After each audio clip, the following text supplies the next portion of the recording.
Hello everyone, আজকে আমি wall hanging তৈরি করব। তার জন্য আমি এখানে নিয়েছি 3টা কার্ডবোর্ড, টিস্যু, গ্লু।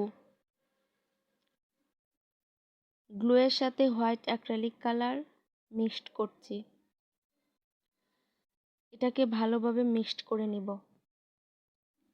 মিক্সড করে কার্ডবোর্ডের উপরে অ্যাপ্লাই করব।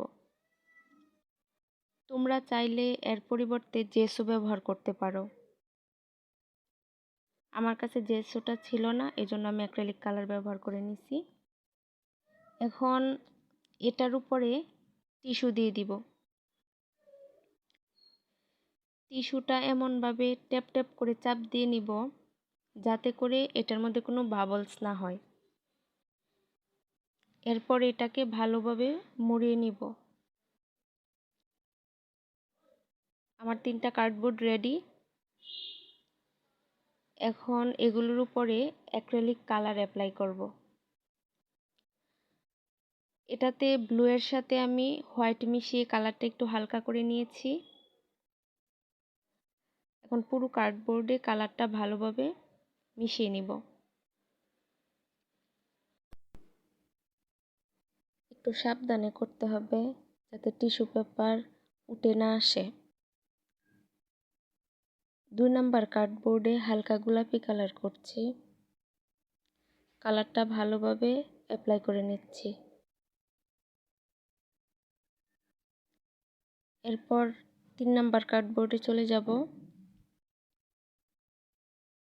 3 নাম্বার কার্ডবোর্ডে আমি কাটালি কালার করছি।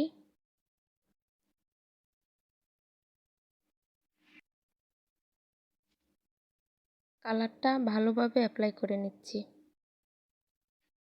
আমার 3টা কার্ডবোর্ড রেডি। এখন কার্ডবোর্ডে আমি কিছু লিখে নিব। লেখাগুলো একটু মোটা করে নিব। এখানে আপনারা আপনাদের ইচ্ছামতো কিছু একটা লিখে নিতে পারেন। আমি লিখে নিলাম ওয়েলকাম টু আওয়ার হোম। এখন 3টা কার্ডবোর্ডকে একসাথে লাগিয়ে নিব। আমি এখানে প্লাস্টিকের সুতাটা ব্যবহার করেছি।